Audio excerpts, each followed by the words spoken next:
You guys. I know I'm late to the party. And when I say I'm late to the party, I am literally 2 or 3 months behind on this tag.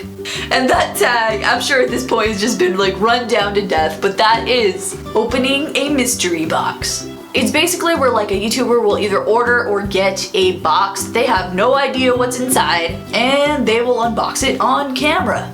Now, a while back, Faber-Castell, bless their souls, out of the kindness of their heart, after watching one of my review videos, they sent me a package full of art supplies. And I knew the package was coming, I just didn't know what was inside of it. So today, I thought I would not only show you guys what's inside the box, but I would also do a drawing with the supplies that they gave me. But anyway, without further ado, let's get started. I was going to do a traditional unboxing where I talk in front of the camera, but the footage was really bad.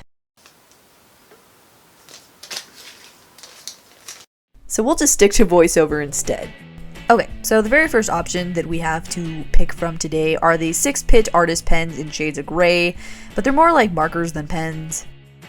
And when they say shades of gray, they mean shades of gray. There's warm tone, cool tone, neutral. I don't even know what to do with them all. So we'll keep these in mind whenever we do the background. Okay, next up we got pens, like actual pens, not marker pens. And these are the 8-pit artist pens in black. And to be honest, I'm kind of sad Inktober is over because I feel like I could have done a lot with these. We need to have Inkcember. Like if you agree. But anyway, I feel like this next item is a special item. Mainly because I could not find it on Amazon and also because it came in this super legit packaging. But yeah, it's basically a sharpener for whatever you want to use it on. But knowing me, I'd probably stab my eye out. So I think I'll keep that one in the safe for a while. And these next products, they're not as dangerous. I mean, I guess they could be, and that is charcoal pencils. I feel like I talk about these in every single video, so let's just move on to the last thing. And the absolute best for last is this 26-piece graphite. Oh god. This 26-piece graphite set. I was blown away when I saw this. I don't even know what half this stuff is, but we're gonna tap into it. So anyway, now that you guys have seen everything, let's get this show on the road, shall we? Alright, starting it off, I feel like you guys already know what it is, and that is outlines and proportions. So you'll notice that I'd already started mapping out some areas of her face. So like, I put a line where her nose is, her eyes are, her lips are, and that's just to save on some time. And I'm the kind of person who needs to save on time because I will draw the eyes 5, 6, 10,000 different times until it's perfect. Okay, so I think I finished with the outline, and the reason I say I think is because I'm super hypercritical and I think, this could be better, or you know, whatever, but I think I'm ready to start on the shadows. So in the original photo, it's taken outside, so it's pretty flat lighting, and because it's flat lighting, I have to be super careful not to go too heavy on the shadows, because I really want to avoid what I like to call dirt face. You know what I'm talking about, whenever you start putting too dark of a shadow on the face, and then it doesn't even look like a shadow, it looks like a dark smudge. Yeah, so let's try our best to avoid it at all costs. So at this point in the drawing, I hadn't realized that I was going to not put in heavy shadows. So taking the natural charcoal, which is very, very fancy, I decided to start filling in like the darkest areas of her face. And literally what I just told you in the last clip, like, hey, don't put in heavy shadows. That's literally what I'm doing in this. And this is when I realized I done goofed. You know when you mess up on a drawing and you're at that point where you're just like, crap. Yeah, well, I just decided to roll with it. I accepted. And once I started filling in the rest of the drawing, it actually didn't look too bad anymore.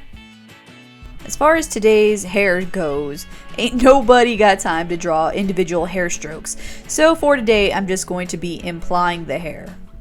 I know that sounds kind of silly, but you'll notice that I'm just creating a series of shadows that make it look like, hey, there's some hair up here. And of course, if you guys want to learn this technique, I have a video on it. I got you guys. So I'll leave that in the description box down below. So after you're done watching this, you can go check that out. And yeah, learn how to draw some hair. And these graphite, almost said graphite. These graphite sticks are so incredible. I know I've said it like 50,000 times, but I'm still shook that Faber-Castell sent me something because nobody sends me stuff, so this package was just like, ah. And just on a side note, if there's any like letters or art that you guys want to send me, I'm gonna do a mail video soon, so my PO box will be in the description box below and I will open it on camera. Okay, so now to the second to the last step in the drawing is finishing her clothes. Now, I feel like most of you guys know what I'm drawing. If you don't, I'm so sorry, I should have explained earlier. This is a character named 11 from a Netflix TV original show called Stranger Things. And the easiest way to describe this character, yes, she is a girl, she just has really short hair, is a total badass. And the reason I'm telling you guys this is because the background is going to have a lot to do with her character. But I mean, no spoilers. This is going to be a spoiler-free zone. So as far as the background goes, I want to try to ground the image and try to avoid what I like to call floating head syndrome. A lot of artists like to ground their artwork so it's not just like a head floating in space, unless that's what you like. You know what? You do you, boo-boo. But here are some reasons why you might want to start grounding your artwork.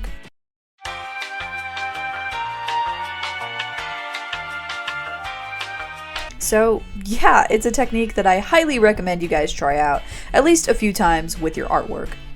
And if you do this, please tag me on Instagram so I can see it. You guys know I like seeing your art stuff, and that goes for every single level. So guys, don't be shy, and I hope to see you guys there. Okay, so back to the background. Originally, I was going to put a triangle behind her, but I just felt like that would be way too structured for this character in this TV show. Remember, the show is literally called Stranger Things, and it gets crazy. It's like a sci-fi movie. So I just decided to use water-soluble graphite. Yes, it literally is graphite that dissolves in water. How cool is that? And I've never even heard of these until I got the package, so I'm very curious to see how well these perform. Now, as you guys can see, I just started going crazy with the water-soluble graphite.